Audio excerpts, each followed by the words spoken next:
Il y a des enveloppes qu'on ne devrait jamais ouvrir. Celle-là a détruit 38 ans de ma vie en moins de 3 minutes. Mais ce soir-là, je ne savais rien encore. Je souriais. Le salon du Plaza Athénée brillait comme un écrin. 80 millions d'euros. C'était ce que ma sœur Marguerite venait de léguer à notre famille. Autour de moi, tout Paris célébrait. Les coupes de champagne s'entrechoquaient. Les rires résonnaient sous les lustres de cristal. Une fête magnifique pour une morte de 3 jours. Je portais ma robe en soie gris perle, celle que mon défunt mari aimait tant. Mes mains tremblaient un peu, mais c'était l'émotion, pensais-je. L'émotion de voir enfin notre famille réunie, heureuse, à l'abri du besoin. Et puis il y avait mon fils, Antoine. 38 ans de fierté maternelle. Il traversait le salon avec cette élégance naturelle qui me faisait battre le cœur depuis sa naissance. Costume bleu marine, cheveux noirs, parfaitement coiffés, ce sourire. Mon Dieu, ce sourire. Il m'a vu et s'est approché, sa coupe de champagne levée vers moi. Maman, à tante Marguerite, et à nous.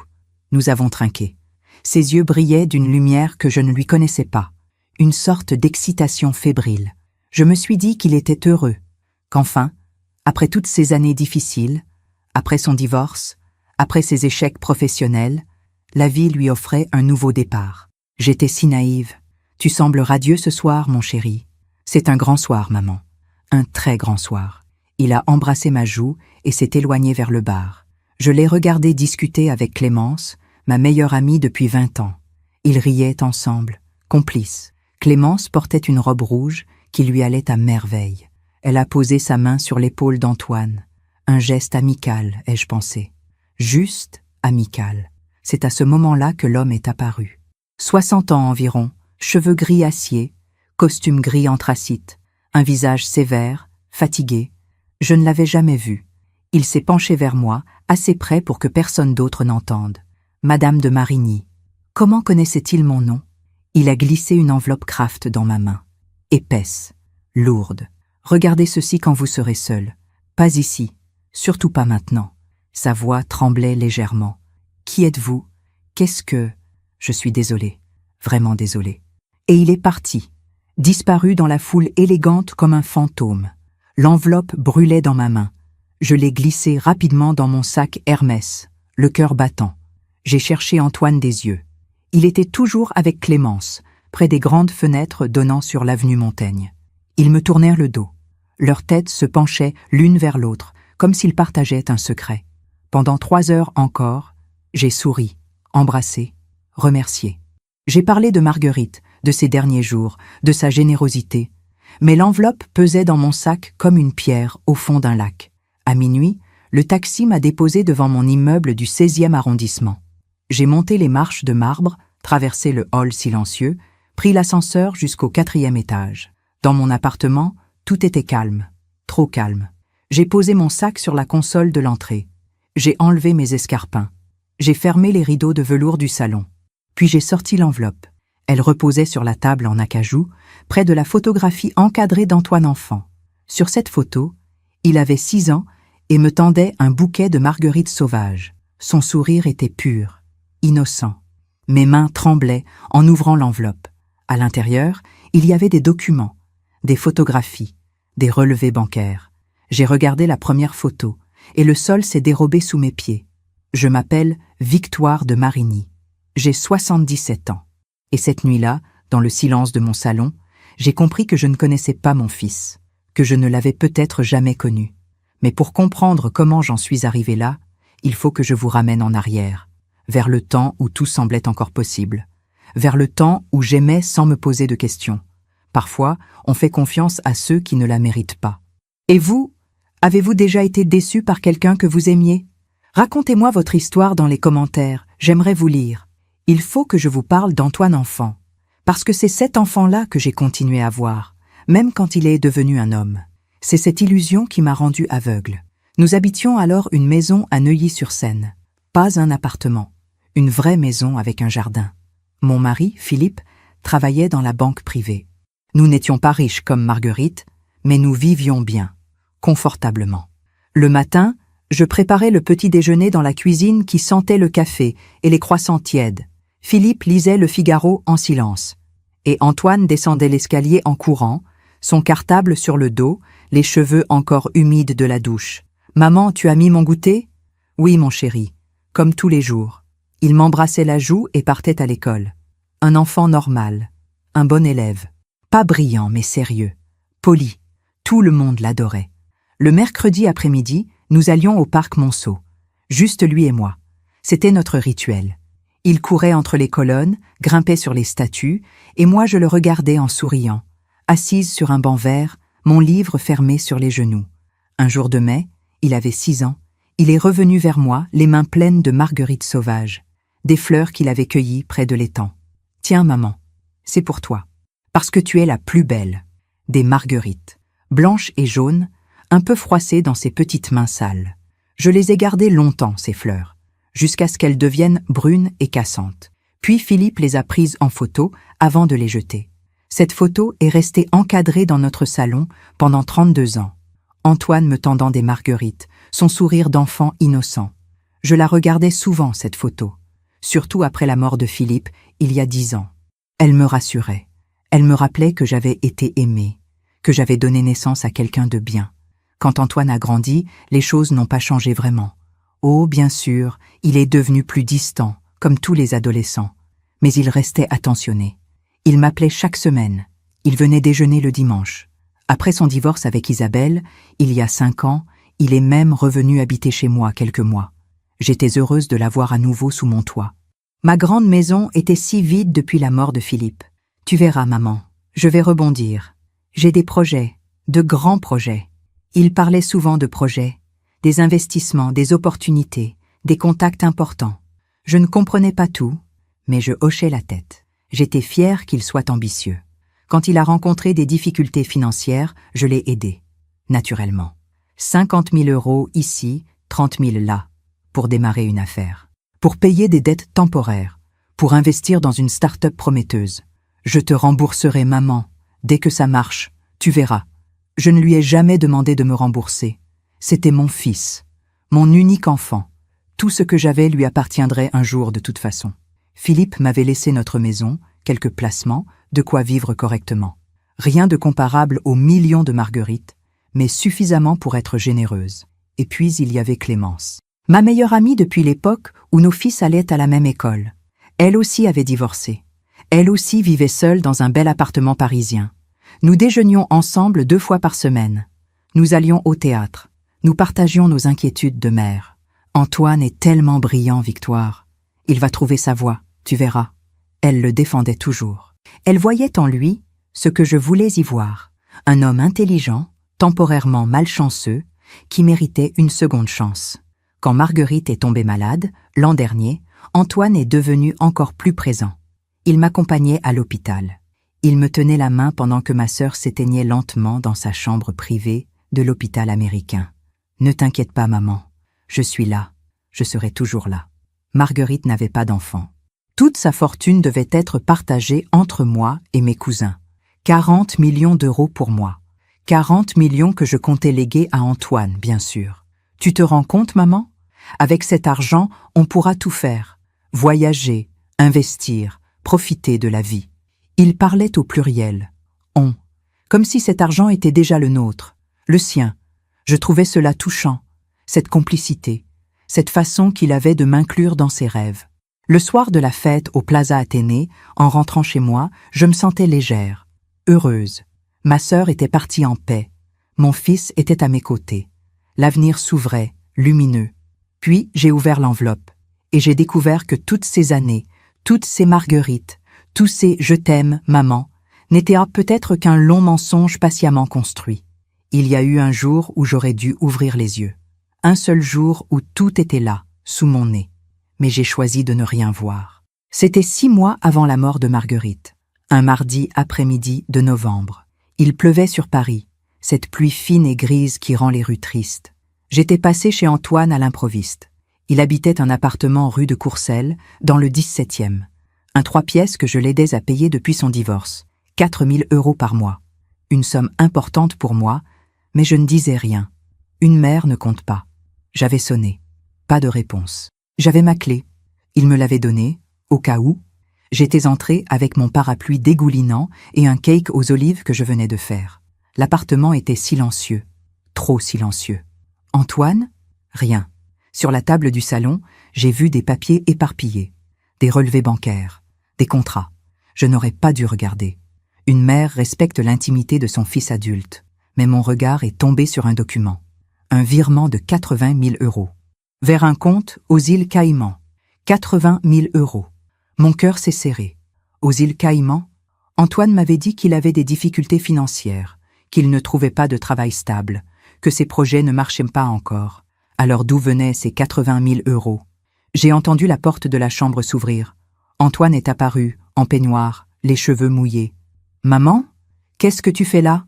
Il souriait, mais son sourire était crispé. « Je t'apportais un cake. Je ne savais pas que tu étais là. » Son regard est tombé sur les papiers. Quelque chose a traversé ses yeux. De la peur? De la colère? Je n'ai pas su. Il a ramassé les documents rapidement, les a glissés dans un dossier. « Tu fouilles dans mes affaires maintenant ?» Sa voix était dure. Je ne l'avais jamais entendu me parler sur ce ton. « Non, Ils étaient sur la table. Je n'ai rien fouillé.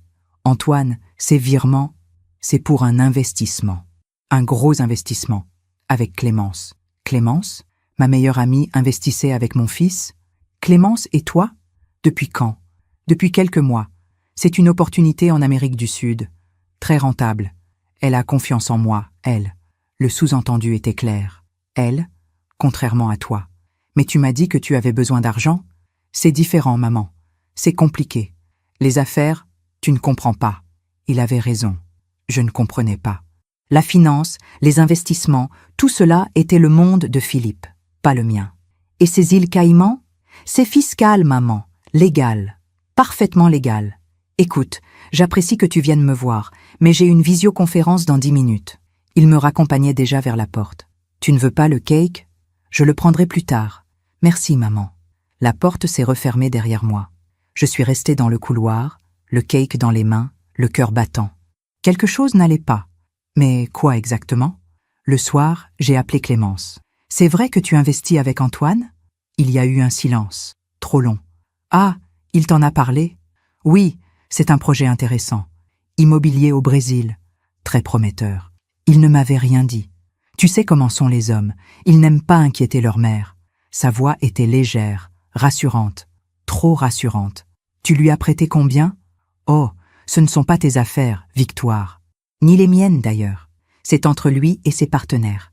Ne t'inquiète pas. Antoine sait ce qu'il fait.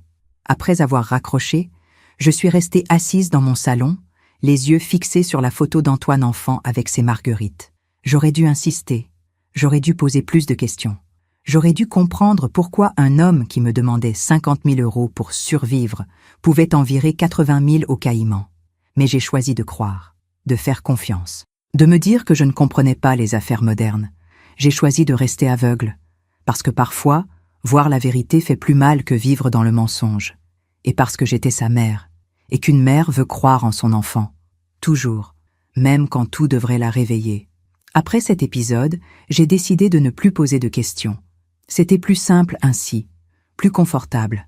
Antoine m'appelait moins souvent, une fois par semaine, puis une fois toutes les 2 semaines. Quand je l'appelais, il répondait toujours gentiment, mais j'entendais dans sa voix qu'il était pressé. « Je suis en réunion, maman. Je te rappelle. » Il ne rappelait jamais. Nos déjeuners du dimanche sont devenus rares. Il avait toujours un empêchement, un rendez-vous important, un voyage d'affaires. Une fois, il m'a dit qu'il partait au Brésil pour 3 semaines. Pour le projet avec Clémence? Entre autres, oui, entre autres. Qu'est-ce que cela voulait dire? Je n'ai pas insisté. J'ai souri. J'ai dit « Bon voyage, mon chéri ». Clémence aussi était devenue étrange. Elle annulait nos déjeuners. Elle répondait vaguement à mes questions. Un jour, je l'ai croisée avenue Victor Hugo.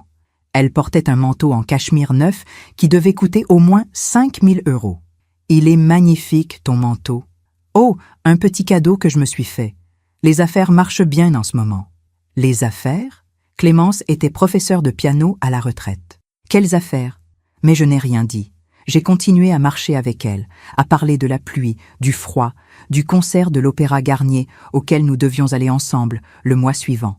Je faisais comme si tout allait bien, comme si je ne voyais pas les regards qu'elle échangeait avec Antoine quand nous nous retrouvions tous les 3 par hasard, comme si je ne sentais pas ce silence épais qui se posait entre eux dès que j'arrivais. Un soir de janvier, Antoine m'a demandé de lui prêter encore de l'argent. 100 000 euros, maman. C'est la dernière fois, je te le promets. Après, je serai autonome. 100 000 euros. Une somme énorme. C'est pourquoi un investissement. Urgent. Si je ne saisis pas cette opportunité maintenant, je la perds. Antoine, je t'ai déjà donné plus de 200 000 euros ces 3 dernières années. Donner? Tu appelles ça donner? Sa voix était montée d'un coup. Agressive. Je croyais que tu étais ma mère, que tu me soutenais, mais en fait, tu comptes. Tu notes tout ce que tu me donnes. J'ai senti les larmes me monter aux yeux. Non, mon chéri, je ne compte pas. Je voulais juste comprendre. Tu ne comprends rien. Tu n'as jamais rien compris aux affaires. Papa te le disait déjà. Tu vis dans ton petit monde confortable sans voir ce qui se passe autour. Philippe disait cela? Mon mari avait dit que je ne comprenais rien? Antoine, s'il te plaît, ne me parle pas comme ça. Il a soupiré, puis il s'est radouci. Ce changement brusque m'a fait plus peur que sa colère. Excuse-moi, maman. Je suis stressée. Cette affaire est importante pour moi. Pour nous. Si ça marche, on sera tranquille. Toi et moi. Pour nous. Il savait comment me toucher. D'accord, je vais faire le virement. Merci, maman. Tu es la meilleure. Il m'a embrassée sur le front, comme quand il était petit, et je me suis sentie soulagée. Mon fils m'aimait encore. J'avais eu tort de douter. J'ai fait le virement le lendemain. 100 000 euros de mes économies. Pendant que je raconte tout cela, je me demande d'où vous m'écoutez. Écrivez le nom de votre ville en commentaire. Les semaines ont passé. Marguerite s'affaiblissait à l'hôpital. J'allais la voir tous les jours. Elle ne reconnaissait plus personne. Son corps se vidait lentement de sa vie. Un après-midi, Antoine est venu avec moi à l'hôpital. C'était rare qu'il m'accompagne. Il regardait ma sœur avec une expression étrange. Pas de tristesse. De l'impatience, peut-être. Elle souffre beaucoup. Les médecins disent qu'elle ne sent plus rien. Et son testament? Il est déjà signé? J'ai sursauté.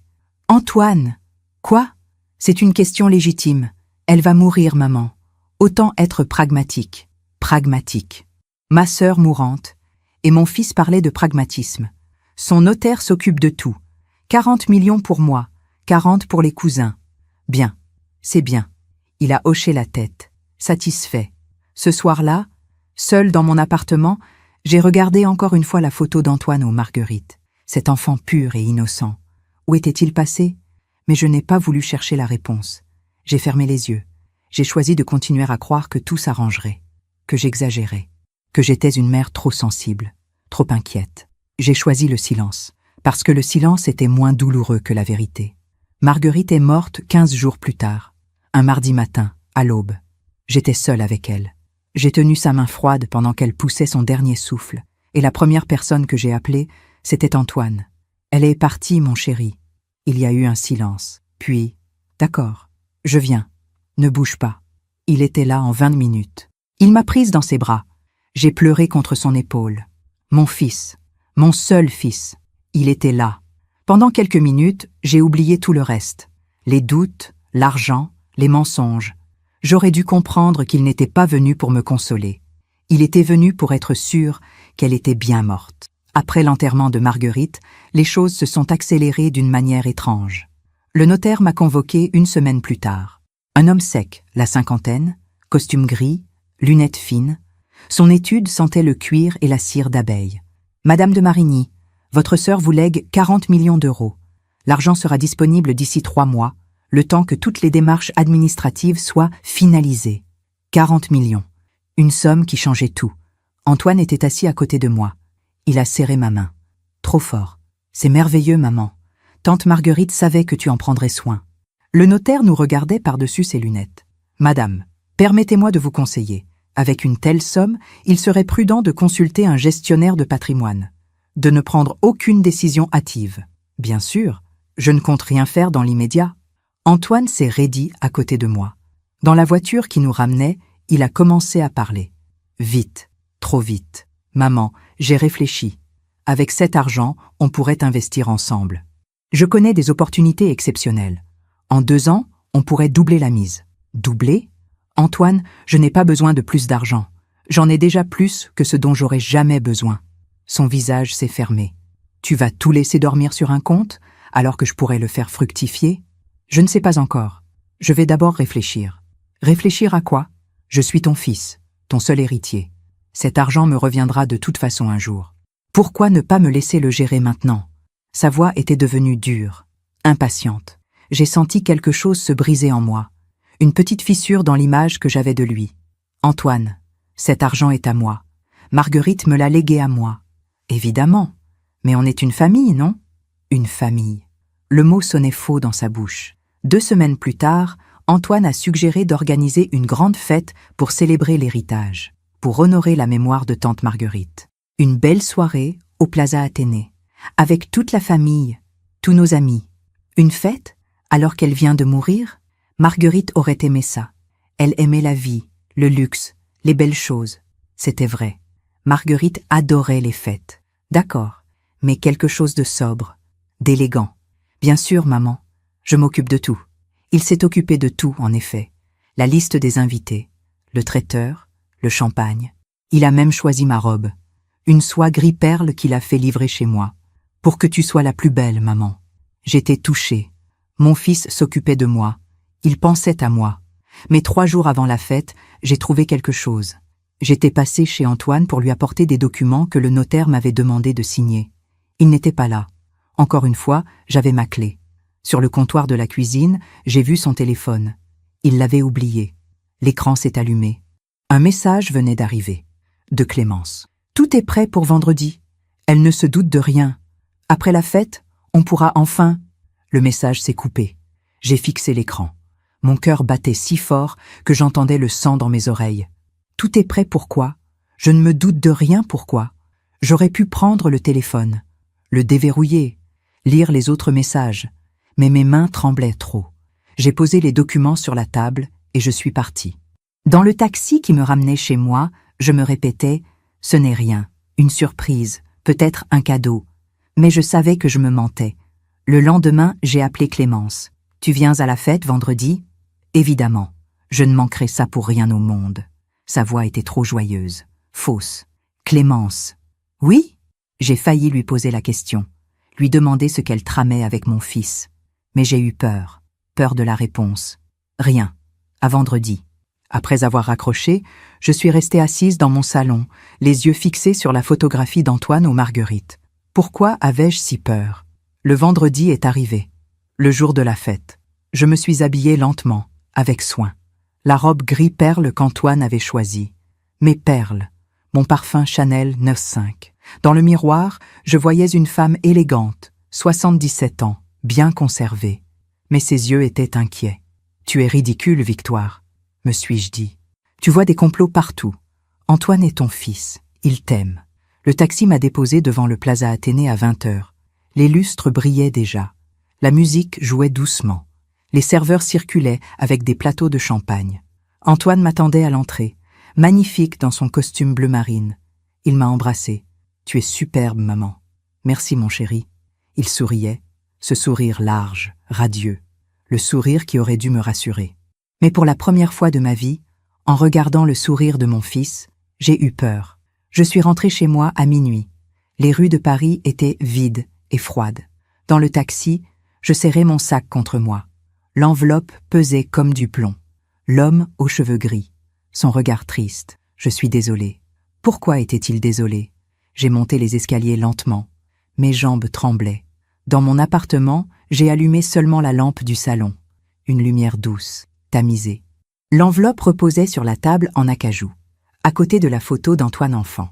Antoine aux Marguerites, son sourire innocent. J'ai ouvert l'enveloppe. À l'intérieur, il y avait 6 photographies et des documents. La première photo, mon salon, prise d'un angle étrange, comme par une caméra cachée. Antoine était là, debout devant mon secrétaire ancien. Il tenait une clé dans la main, la clé de mon coffre-fort personnel. Comment avait-il cette clé? Deuxième photo. Antoine ouvrait le coffre. On voyait son visage de profil, concentré, pas inquiet, pas nerveux, juste concentré, comme quelqu'un qui fait quelque chose de parfaitement normal. Troisième photo. Il sortait des documents du coffre. Mes documents, mon testament, mes titres de propriété, mes relevés bancaires. Il photographiait tout avec son téléphone. Mon fils, dans mon salon, fouillant mon coffre. Quand avait-il fait ça? J'ai retourné la photo. Une date était inscrite au dos, 3 semaines plus tôt. Un mercredi après-midi, le jour où je déjeunais avec mes cousines. Il avait profité de mon absence. 4e photo. Antoine et Clémence, dans un café, leurs têtes penchées sur des papiers étalés sur la table. On reconnaissait mes documents, ceux de mon coffre. Ils les étudiaient ensemble. 5e photo. Antoine et Clémence. Mais cette fois, ce n'étaient pas des documents qu'ils regardaient. Ils s'embrassaient, sur la bouche, passionnément. Ses mains à lui dans les cheveux d'elle. Les mains d'elle sur sa nuque. Mon fils est ma meilleure amie. Depuis combien de temps? J'ai senti la nausée monter. Mes mains tremblaient tellement que j'ai failli lâcher les photos. 6e photo. Encore eux. Dans un appartement que je ne reconnaissais pas. Ils riaient. Sur la table devant eux, une bouteille de champagne. Et un ordinateur portable dont on voyait l'écran. Sur l'écran, un document. J'ai plissé les yeux pour lire. Procuration bancaire, Victoire de Marigny, 40 000 euros. J'ai porté la main à ma bouche pour ne pas crier. Les documents dans l'enveloppe expliquaient tout. Des copies de messages entre Antoine et Clémence. Des centaines de messages. Depuis 2 ans. Elle me fait confiance. Elle signera tout ce que je lui demanderai. Tu es sûr qu'elle ne se doutera de rien? Ma mère, elle est aveugle. Elle m'adore. Je peux lui faire signer n'importe quoi. Et après la fête? Après la fête, elle signe la procuration. Je lui dis que c'est pour simplifier la gestion de l'héritage. Elle signera. Puis on vire tout sur les comptes au Caïman. En 48 heures, tout sera transféré. Intraçable. Et elle comprendra trop tard. On sera déjà loin. En Amérique du Sud. Avec 40 millions. Elle ne peut rien prouver. Une procuration signée de sa main, c'est légal. Et si elle porte plainte? Elle ne le fera pas. C'est ma mère. Elle préférera mourir de honte plutôt que de m'envoyer en prison. J'ai lu et relu ces messages. Encore et encore. Comme si les mots allaient changer de sens. Mais non. C'était clair, cristallin, cruel. Mon fils prévoyait de me voler. 40 millions d'euros. Toute ma vie. Tout ce que Marguerite m'avait laissé. Et Clémence, ma meilleure amie depuis 20 ans. Elle était avec lui, dans son lit, dans son plan. Un autre document, un relevé bancaire des îles Caïmans. Au nom d'Antoine Laurent de Marigny. Avec déjà 300 000 euros de versés. Mon argent, tous les virements que je lui avais faits ces dernières années, il ne les avait pas investis, il les avait cachés, préparés pour sa fuite. J'ai posé les photos sur la table, à côté de celles d'Antoine enfant, les 2 images côte à côte, l'enfant aux marguerites, l'homme au coffre-fort. Où était passé mon petit garçon? Avait-il jamais existé? Je suis restée assise dans le silence de mon salon jusqu'à l'aube, sans bouger, sans pleurer, juste immobile, les yeux fixés sur ces photographies qui détruisaient 38 ans de ma vie. 38 ans d'amour maternel, de sacrifice, de confiance aveugle, 38 ans d'illusion. Le soleil s'est levé sur Paris. Les premiers bruits de la ville ont commencé. Les voitures, les klaxons, la vie qui continuait, indifférente. Et moi, Victoire de Marigny, 77 ans, j'ai compris que je ne connaissais pas mon fils, que je ne l'avais peut-être jamais connu, que l'homme que j'avais élevé, nourri, aimé, protégé, n'existait pas, qu'à sa place, il y avait un étranger, un voleur, un menteur qui portait le visage de mon enfant. La question maintenant était simple. Qu'allais-je faire? J'ai attendu 2 jours avant de l'appeler. 2 jours pendant lesquels je n'ai pas dormi, pas pleuré non plus. Quelque chose en moi s'était éteint, ou durci, je ne sais pas. Le dimanche matin, j'ai composé son numéro. « Maman, ça va? Tu as l'air bizarre à la fête l'autre soir. » Bizarre. J'étais bizarre. « Viens déjeuner aujourd'hui. J'ai à te parler. » Aujourd'hui? Je ne peux pas, j'ai... « Viens Antoine, c'est important. » Il y a eu un silence. Puis... « D'accord. Midi? » Midi. J'ai mis la table comme d'habitude. La nappe blanche, les assiettes en porcelaine de Limoges, les couverts en argent. J'ai préparé un gigot d'agneau, son plat préféré depuis l'enfance. Pourquoi? Je ne sais pas. Par habitude, peut-être, ou par ironie cruelle. Il est arrivé à midi précise, élégant comme toujours. Il m'a embrassé sur la joue. Ça sent bon. Tu me gâtes. Je ne lui ai pas répondu. J'ai servi le déjeuner. Nous avons mangé en silence. Il parlait de choses insignifiantes. Le temps, les travaux dans son quartier, un film qu'il voulait voir. Je l'écoutais à peine. Je le regardais, cet homme assis en face de moi, cet étranger. Quand il a terminé son assiette, j'ai posé l'enveloppe sur la table, entre nous, comme une bombe. Il l'a fixée, son visage a changé, tout son corps s'est raidi. Qu'est-ce que c'est? Ouvre, maman, ouvre Antoine. Il a pris l'enveloppe avec des gestes lents. Il a sorti les photos, une par une. Son visage est devenu blanc, puis rouge, puis à nouveau blanc. Le silence était épais, lourd, mortel. Qui t'a donné ça? Sa voix tremblait.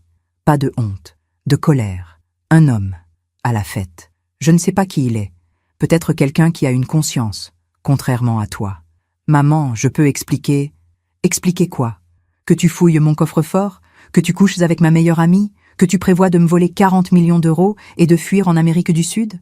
Ma voix était calme, trop calme, glaciale. Il a posé les photos. Il s'est passé la main dans les cheveux, geste nerveux que je lui connaissais depuis l'enfance. Ce n'est pas ce que tu crois. Vraiment? Alors explique-moi, Antoine. Explique-moi ces messages. Elle est aveugle. Elle signera tout ce que je lui demanderai. Ce sont tes mots. J'étais en colère, En colère contre quoi? Contre le fait que je t'aime? Que je t'ai tout donné? Justement, tu m'as tout donné, comme si j'étais un enfant, comme si je ne pouvais rien faire seul. Il s'est levé. Il marchait dans le salon comme un animal en cage. Toute ma vie, j'ai été le fils de Victoire. Jamais Antoine. Toujours ton fils. Ton petit garçon parfait. Tu m'as étouffé, maman. Étouffé? En te donnant 200 000 euros? En payant ton loyer? En croyant en toi quand personne d'autre n'y croyait? En me traitant comme un incapable. Papa le savait. Il me l'a dit avant de mourir. Ta mère te rendra faible. Elle ne te laissera jamais devenir un homme. Les larmes me sont montées aux yeux pour la première fois depuis 2 jours. Ton père n'a jamais dit ça. Tu ne le sauras jamais. Tu ne sais rien de ce qu'il pensait vraiment. Il s'est arrêté devant la photo encadrée, celle où il me tendait des marguerites. Il l'a prise, l'a regardée longtemps, puis il l'a reposée brutalement. Ces fleurs, tu sais pourquoi je te les ai données? Parce que tu pleurais. Tu pleurais parce que papa t'avait crié dessus. J'avais 6 ans et je voulais que tu arrêtes de pleurer. J'ai cueilli des fleurs, et toi, tu en as fait un symbole, une preuve de mon amour éternel. Ce n'était pas de l'amour, c'était de la pitié. Le mot est tombé comme un couperet.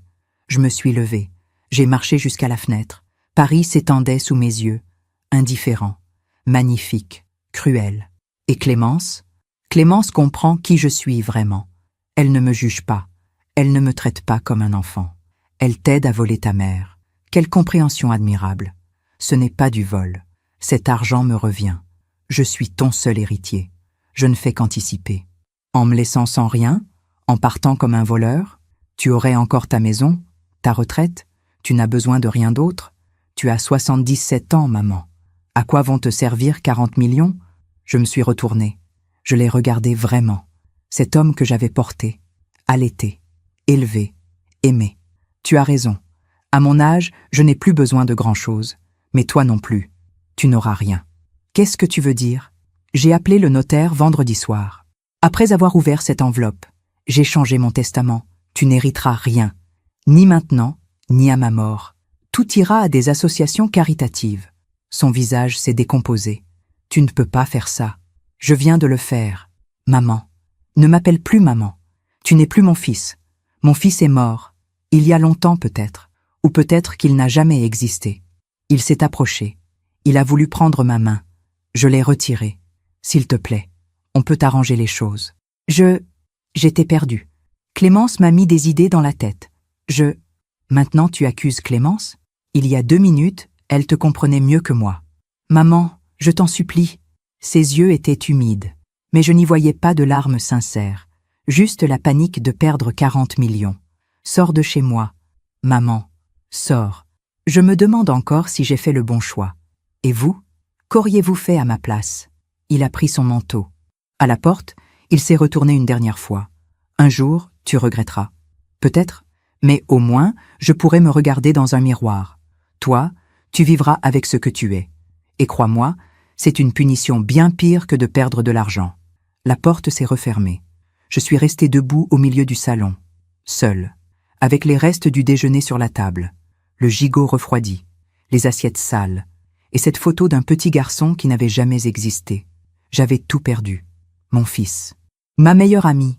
Mes illusions. 38 ans de ma vie. Mais j'avais gardé ma dignité. Et parfois, c'est la seule chose qui compte. Les jours qui ont suivi ont été les plus silencieux de ma vie. Je n'ai appelé personne. Personne ne m'a appelé. Antoine n'a pas cherché à me revoir. Clémence non plus. C'était comme si je n'existais plus pour eux. Ou plutôt, comme s'ils n'existaient plus pour moi. J'ai fait des choses simples. J'ai rangé mon appartement. J'ai trié de vieux papiers.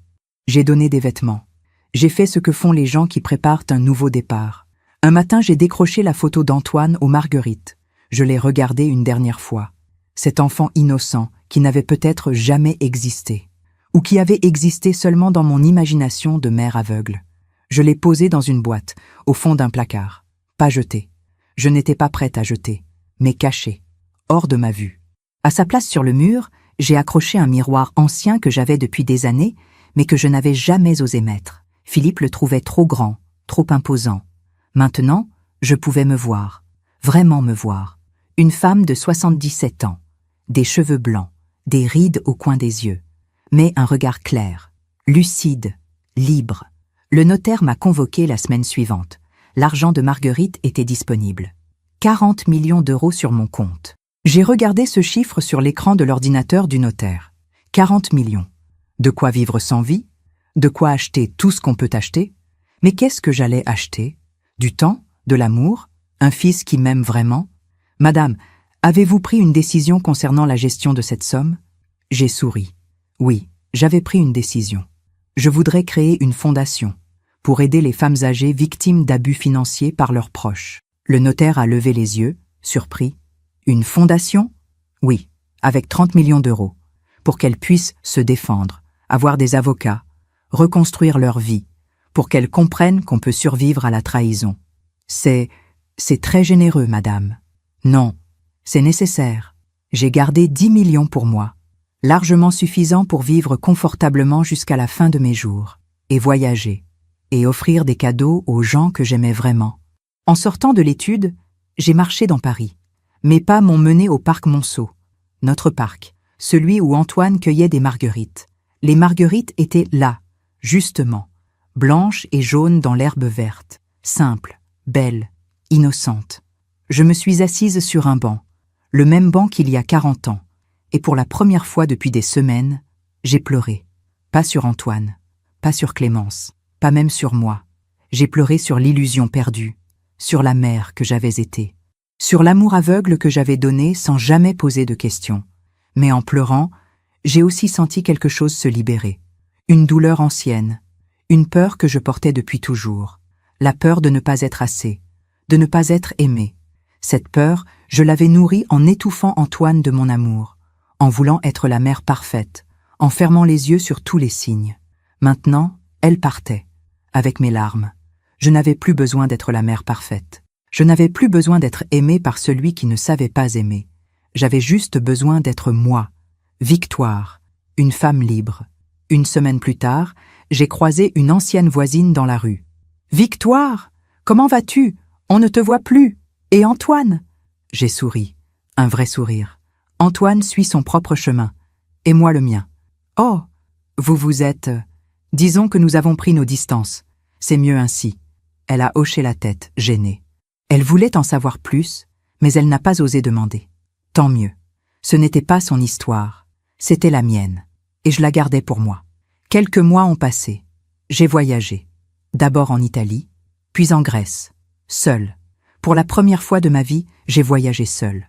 J'ai découvert que la solitude n'était pas la même chose que l'abandon, que je pouvais être heureuse sans quelqu'un qui me dise que j'étais une bonne mère. J'ai rencontré des gens, de vraies personnes, pas des masques. Pas des menteurs, juste des âmes sincères qui me parlaient avec honnêteté. Et je me suis liée d'amitié avec certaines, de vraies amitiés, pas comme celles que j'avais eues avec Clémence, des amitiés sans arrière-pensée, sans intérêt. Un soir, à Athènes, assise sur une terrasse face à l'Acropole, j'ai pensé à Antoine. Où était-il? Que faisait-il? Était-il toujours avec Clémence? Je ne savais pas. Et pour la première fois, cela ne me faisait pas mal de ne pas savoir. J'avais compris quelque chose de fondamental. On ne peut pas sauver quelqu'un qui ne veut pas être sauvé. On ne peut pas aimer quelqu'un qui n'aime que lui-même. Et surtout, lâcher prise n'est pas abandonner. C'est se libérer. Antoine vivrait avec ses choix, avec ce qu'il était, avec ce qu'il avait fait. Et un jour, peut-être, la vie lui présenterait la facture. Pas moi, pas la justice humaine, mais cette justice silencieuse et implacable que les années imposent à chacun. On récolte toujours ce qu'on sème, tôt ou tard. Et moi, j'avais semé l'amour. Trop, peut-être. Aveuglément, certainement. Mais l'amour, quand même. Je récolterais autre chose que la trahison. J'en étais certaine maintenant. En rentrant à Paris, j'ai acheté un bouquet de marguerites. Je les ai mises dans un vase en cristal sur ma table de salon. Plus pour un souvenir d'enfance. Juste parce qu'elles étaient belles, simples, vraies. Comme la vie que je recommençais. À 77 ans, j'avais tout perdu. Et en perdant tout, j'avais tout retrouvé. Moi, 2 ans ont passé. 2 années pendant lesquelles je n'ai eu aucune nouvelle d'Antoine. Aucune nouvelle de Clémence non plus. C'était comme s'ils avaient disparu de la surface de la terre. Ou plutôt, comme s'ils avaient disparu de ma vie. Et ma vie continuait. Belle, paisible, pleine. La fondation que j'avais créée aidait maintenant une 50aine de femmes par an. Des mères trahies par leurs enfants. Des grands-mères spoliées par leurs petits-enfants. Des épouses volées par leurs maris. Chaque histoire me brisait le cœur. Et chaque histoire me rappelait pourquoi j'avais eu raison de dire non. J'avais embauché une directrice formidable, Pauline, une avocate de 40 ans qui avait elle-même vu sa mère se faire dépouiller par son frère. Elle gérait tout avec une efficacité redoutable et une compassion immense. « Vous leur donnez plus que de l'argent, Madame de Marigny », m'avait-elle dit un jour. « Vous leur donnez la preuve qu'on peut survivre, que la dignité vaut plus que n'importe quelle fortune. » J'assistais aux réunions. Je rencontrais ces femmes. Je les écoutais pleurer, puis se relever. Et en les regardant reconstruire leur vie, je reconstruisais aussi quelque chose en moi. Un soir de novembre, presque jour pour jour, 2 ans après la fête au Plaza Athénée, mon téléphone a sonné. Un numéro inconnu. « Madame de Marigny ? C'est Maître Blanchard. Vous ne me connaissez pas, mais je suis l'avocat de Clémence Rousseau. » Mon cœur s'est accéléré. Clémence, ce nom que je n'avais pas entendu depuis si longtemps. « Que puis-je faire pour vous, maître ? Madame Rousseau aimerait vous voir. Elle est hospitalisée à l'hôpital Saint-Louis, service d'oncologie. Elle m'a demandé de vous contacter. Oncologie. Cancer. Je ne sais pas si c'est une bonne idée. Elle dit qu'elle a quelque chose d'important à vous dire. Elle n'en a peut-être plus pour longtemps. » Après avoir raccroché, je suis restée immobile dans mon salon. Clémence mourante. Clémence qui voulait me voir. Pourquoi ? Pour s'excuser ? Pour demander pardon ? Ou pour me demander de l'argent une dernière fois ? J'ai hésité pendant 3 jours. Puis, j'y suis allée. Pas pour elle. Pour moi. Pour fermer définitivement cette porte. L'hôpital Saint-Louis. Les longs couloirs blancs. L'odeur de désinfectant. Le silence pesant des mourants. Chambre 312. J'ai frappé doucement. Entrez. Sa voix était faible. Éraillée. J'ai poussé la porte. Clémence était allongée dans le lit, branchée à plusieurs machines. Elle avait perdu ses cheveux. Son visage était émacié, jaune, ses yeux enfoncés dans leurs orbites. Elle m'a vu et a fermé les paupières, comme si ma présence lui faisait mal. « Victoire, tu es venue. » Je me suis assise sur la chaise près du lit, loin. Pas trop près. « Ton avocat m'a dit que tu voulais me parler. »« Oui, je... » Elle a toussé. Une toux horrible qui déchirait sa poitrine. « Je voulais te dire ce que tu dois savoir. » À propos de quoi ? D'Antoine. Mon corps s'est raidi. Antoine. Bien sûr, toujours lui. Je n'ai pas besoin de savoir quoi que ce soit sur Antoine. Si, tu as besoin. Parce que c'est fini pour lui aussi. Tout est fini. Elle a tourné la tête vers la fenêtre. La pluie coulait sur les vitres. Paris était gris, triste, comme toujours en novembre. Après ce qui s'est passé, Antoine était furieux. Il disait que tu nous avais tout gâché, que tu étais égoïste, méchante. J'ai souri amèrement. Moi, l'égoïste. Il a voulu continuer sans toi. Il avait d'autres plans. D'autres victimes. Des victimes ? Oui. Il a recommencé. Avec d'autres femmes âgées, riches, seules. Il se faisait passer pour un conseiller financier. Il gagnait leur confiance. Puis, il les dépouillait. Mon sang s'est glacé. Et toi, tu l'aidais ? Au début, oui, je jouais la vieille amie de la famille, rassurante, digne de confiance. Elle a fermé les yeux. On a réussi 3 fois, 2 millions ici, 4 millions là. On les transférait aux Caïmans. On se disait qu'on partirait bientôt, qu'on vivrait notre vie. Votre vie. Oui, notre vie ensemble. Un rire amer lui a échappé. Je croyais qu'il m'aimait. Quel idiote. Il ne m'aimait pas plus qu'il ne t'aimait toi. Il n'aimait que l'argent. Qu'est-ce qui s'est passé? Il y a 1 an, on a ciblé une femme, une certaine Madame Beaumont, 80 ans, 50 millions d'héritage. Antoine l'a séduite. Il était doué pour ça. Faire croire qu'il s'intéressait à elle, qu'il les comprenait. Elle a toussé encore. J'ai tendu un verre d'eau. Elle a bu avec difficulté. Mais Madame Beaumont avait un fils, un vrai fils, un avocat. Qui s'occupait vraiment d'elle? Il a senti que quelque chose n'allait pas. Il a enquêté. Il a trouvé les traces, les virements suspects, les fausses procurations. Mon cœur battait fort maintenant. Et il a porté plainte pour escroquerie, abus de faiblesse, vol organisé. Antoine a été arrêté? Oui, il y a 7 mois. Il est en prison, en attente de jugement. Il risque 10 ans. 10 ans. Antoine en prison. J'ai cherché en moi ce que je devais ressentir. De la joie? De la tristesse? De la satisfaction? Je n'ai rien ressenti. Juste un vide. Comme si on me parlait d'un étranger. Et toi? Pourquoi tu n'es pas en prison? Parce que j'ai témoigné contre lui. J'ai tout raconté. Comment il m'avait manipulé. Comment il avait tout organisé. J'ai fait un deal avec la justice. Elle a tourné son regard vers moi. Et parce que j'ai découvert que j'avais un cancer. Phase terminale. Les juges ont estimé que j'étais déjà condamnée. Le silence est retombé. Lourd. Dense. Pourquoi tu me racontes tout ça, Clémence? Parce que j'avais besoin que tu saches, que tu avais raison, que tu as été la seule à voir clair, la seule à lui dire non. Je ne l'ai pas fait pour avoir raison, je l'ai fait pour survivre. Je sais, mais regarde où nous en sommes maintenant. Toi, tu vis, tu es libre, tu as créé quelque chose de beau avec cet argent. Moi, je meurs seule, sans rien. Et lui est en prison, détesté, abandonné de tous. Il t'a abandonné aussi? Dès qu'il a été arrêté, il m'a accusé de tout. Il a dit que c'était mon idée, que j'étais la cervelle, que lui n'était qu'un pauvre garçon manipulé par une femme plus âgée. Elle a ri, un rire triste, sans joie. Il m'a traitée de folle, de menteuse. Il a tout nié, y compris notre relation. Les mots qu'Antoine m'avait dits ce jour-là dans mon salon me sont revenus. Un jour, tu regretteras. C'était lui qui regrettait maintenant, pas moi. Tu sais ce qui est terrible, Victoire? Quoi? En prison, personne ne vient le voir. Sa liste de contacts autorisés est vide. Même son avocat le méprise. Il est seul. Complètement seul. J'ai pensé à l'appartement vide d'Antoine, à sa vie qui s'était effondrée comme un château de cartes. Et l'argent? Celui qu'il avait volé? Bloqué, saisi, restitué aux victimes. Il ne lui reste rien. Rien. Après toute cette manipulation. Tous ces mensonges. Toute cette cruauté, il ne lui restait rien. La vie finit toujours par nous rendre ce qu'on lui donne, ai-je murmuré. Clémence m'a regardé.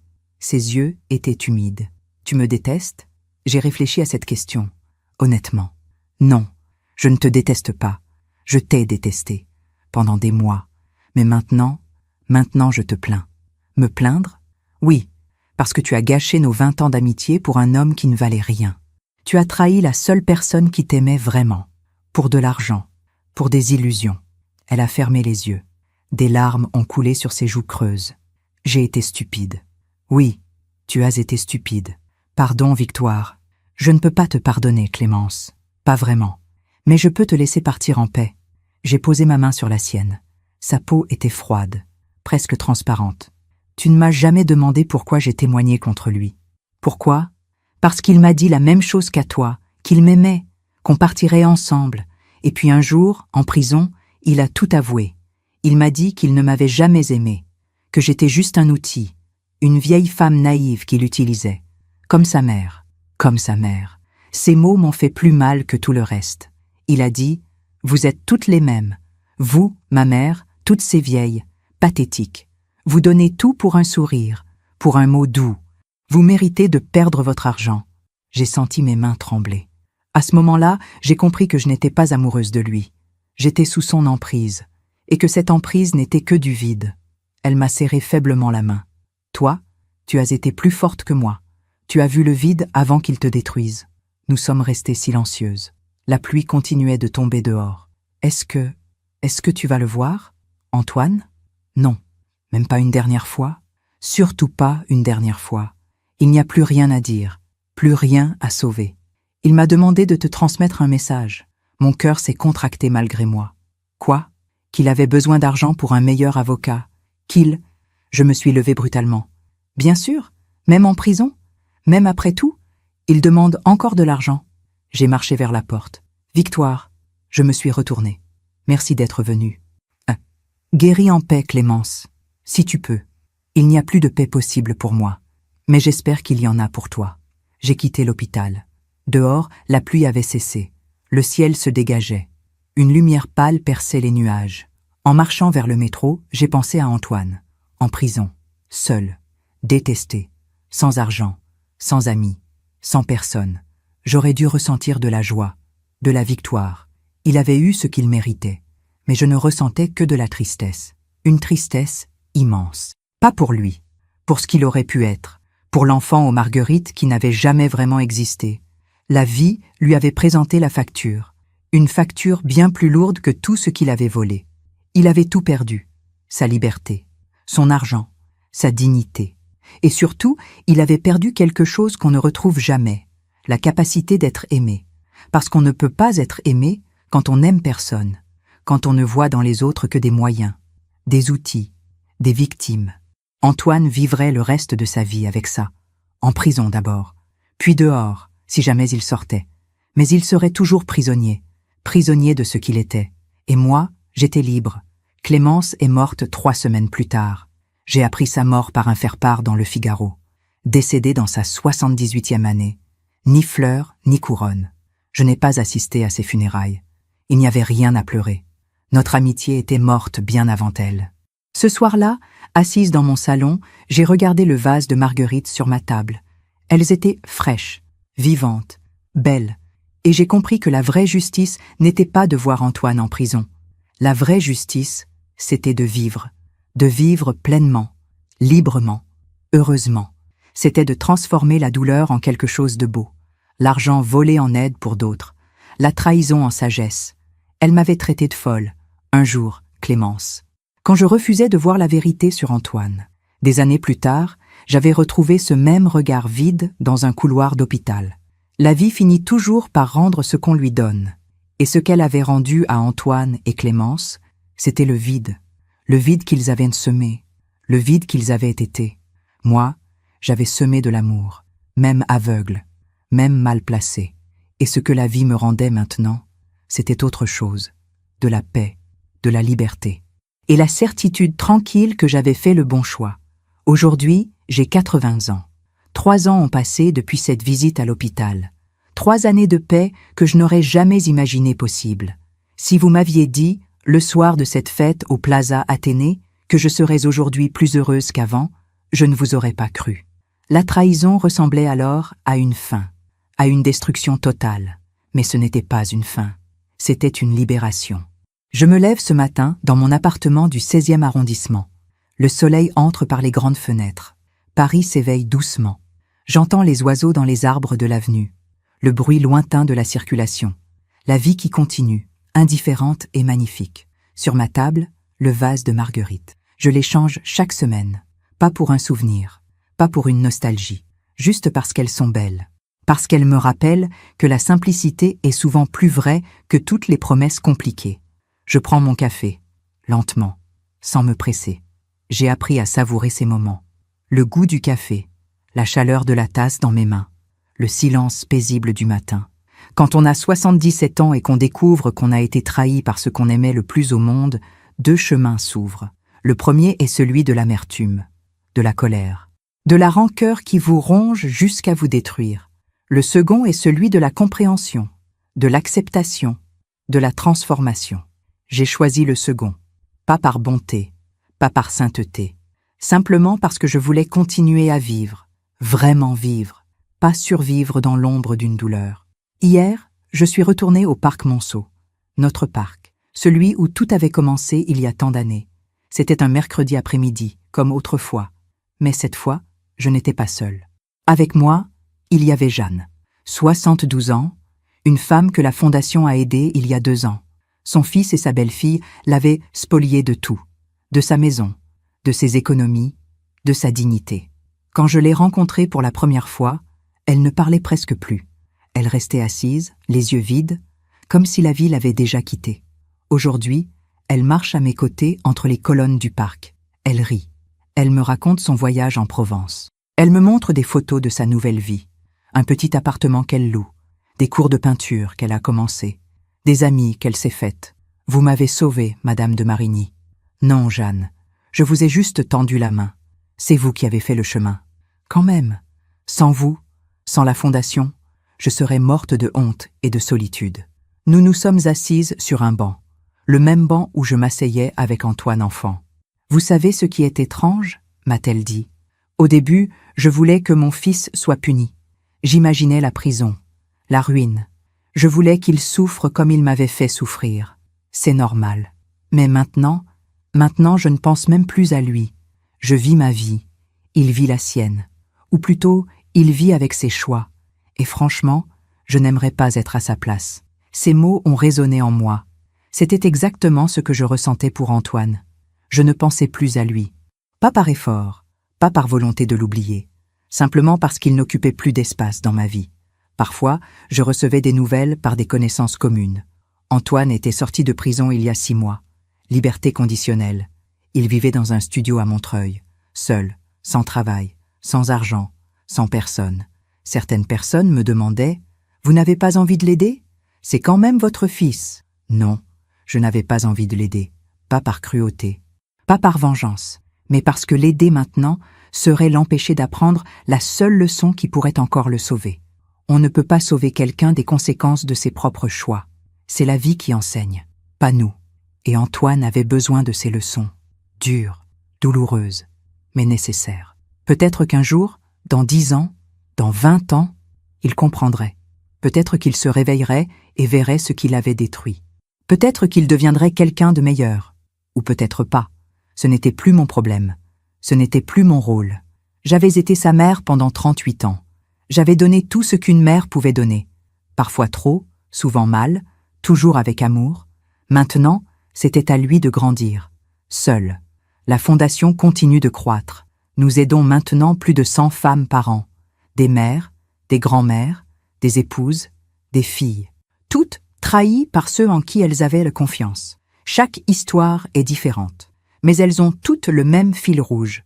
L'amour exploité, la confiance brisée, la vulnérabilité transformée en faiblesse par ceux qui auraient dû protéger.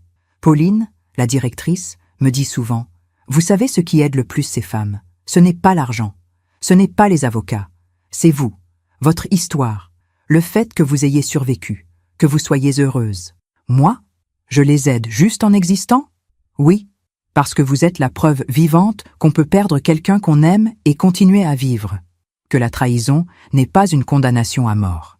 Un jour, une femme de 82 ans, Madame Lefort, est venue me voir à la Fondation. Son fils unique l'avait dépouillé de toutes ses économies. 300 000 €. Toute une vie de travail. Elle pleurait en me racontant son histoire. Comment avez-vous fait, Madame de Marigny ? Comment avez-vous trouvé la force de continuer ? Je lui ai pris la main. Je n'ai pas trouvé la force. J'ai trouvé un choix. Le choix de ne pas laisser sa trahison définir le reste de ma vie. Le choix de transformer la douleur en quelque chose d'utile. Mais c'est mon fils unique. Comment peut-on arrêter d'aimer son enfant ? On n'arrête pas de l'aimer. On arrête de se sacrifier pour quelqu'un qui ne nous aime pas. C'est différent. Elle m'a regardé longtemps, puis elle a hoché la tête. Vous avez raison. Je dois apprendre à vivre pour moi. À mon âge, c'est tard. Mais c'est mieux tard que jamais. Aujourd'hui, Madame Lefort donne des cours de couture bénévoles dans un centre communautaire. Elle a retrouvé le sourire. Elle a reconstruit sa vie. Comme moi, comme Jeanne, comme toutes ces femmes qui ont choisi de ne pas mourir avec leur trahison. Ce matin, en préparant mon café, j'ai pensé à cette phrase que Philippe me disait souvent. « Victoire, tu es trop bonne. Un jour, quelqu'un profitera de toi. » Il avait raison, et tort à la fois. Oui, j'étais trop bonne. trop aveugle, trop désireuse de croire que l'amour pouvait tout guérir. Mais ma bonté n'était pas une faiblesse. Mon erreur était de l'avoir donnée sans discernement, d'avoir fermé les yeux sur les signes, d'avoir choisi l'illusion plutôt que la vérité. Maintenant, je suis toujours bonne, mais je suis aussi lucide. Je donne mon amour, mais je le donne à ceux qui savent le recevoir, le respecter, le rendre. La semaine dernière, j'ai reçu une lettre d'Antoine. Mon cœur s'est arrêté en voyant son écriture sur l'enveloppe. J'ai failli la jeter sans l'ouvrir. Puis je me suis dit, non, lis-la, tu as le droit de savoir. Je l'ai ouverte, lentement. Maman, je sais que je n'ai pas le droit de t'appeler ainsi. Je sais que j'ai perdu ce droit il y a longtemps. Je ne t'écris pas pour te demander de l'argent.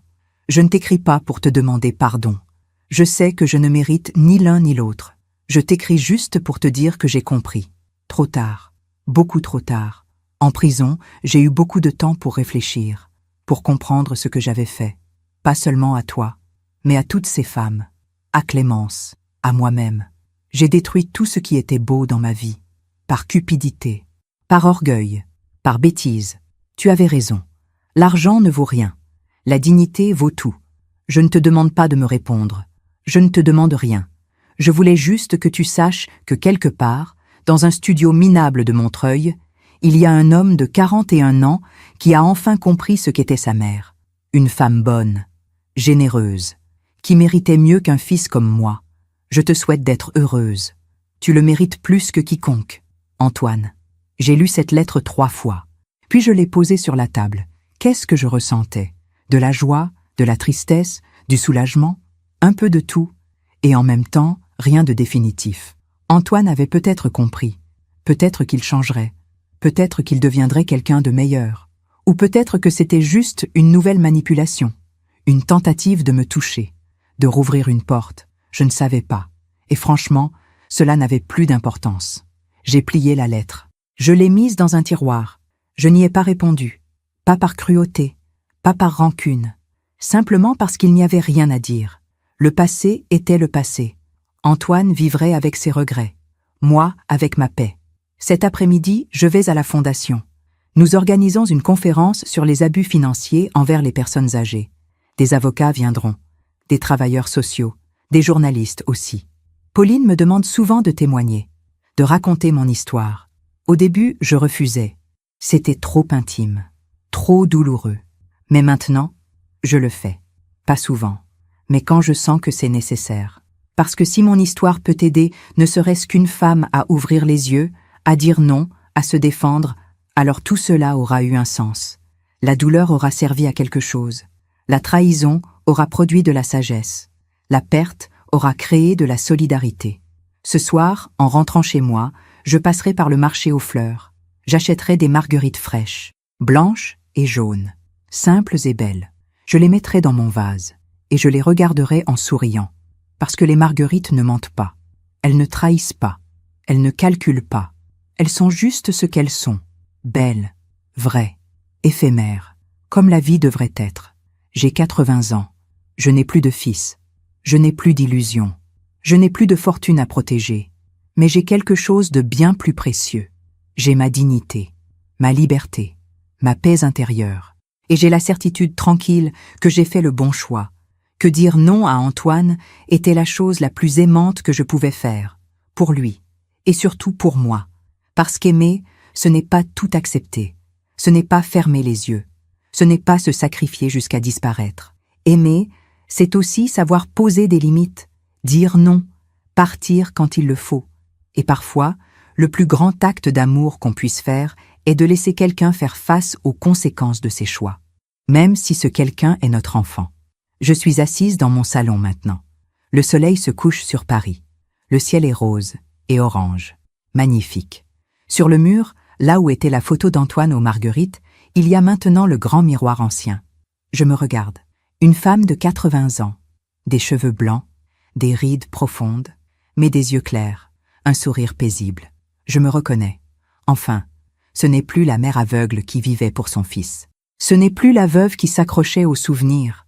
C'est Victoire, juste Victoire, une femme qui a traversé la trahison et en est sortie plus forte, plus sage, plus libre.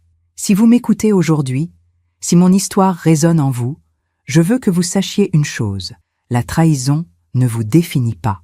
Ce que vous choisissez de faire après, oui, vous pouvez choisir l'amertume, vous pouvez choisir la vengeance, vous pouvez choisir de mourir lentement dans le ressentiment, ou vous pouvez choisir la vie, la vraie vie, celle qui commence quand on arrête de vivre pour ceux qui ne nous méritent pas. J'ai choisi la vie, à 77 ans. Il n'est jamais trop tard, et si une vieille femme comme moi a pu le faire, vous le pouvez aussi. La vie est courte, trop courte pour la gaspiller à attendre que ceux qui nous ont blessés changent, trop courte pour vivre dans l'ombre d'une douleur. Vivez pour vous, aimez qui vous mérite, donnez à ceux qui savent recevoir, et laissez partir ceux qui ont choisi de partir. Même si c'est votre enfant, même si c'est votre meilleur ami, même si cela déchire votre cœur, parce qu'un cœur déchiré peut guérir. Mais une vie gaspillée ne se rattrape jamais. Voilà ce que j'ai appris. Voilà ce que je voulais partager avec vous. Merci de m'avoir écouté jusqu'au bout. Si cette histoire a touché votre cœur, abonnez-vous et activez la cloche pour entendre d'autres femmes qui ont transformé la douleur en sagesse. Chaque jour, une femme, une leçon de vie. Partagez cette histoire avec quelqu'un que vous aimez. Parfois, une histoire change toute une journée. Si mon histoire aide ne serait-ce qu'une femme à ouvrir les yeux, alors tout cela aura eu un sens. Que Dieu vous bénisse et à très bientôt.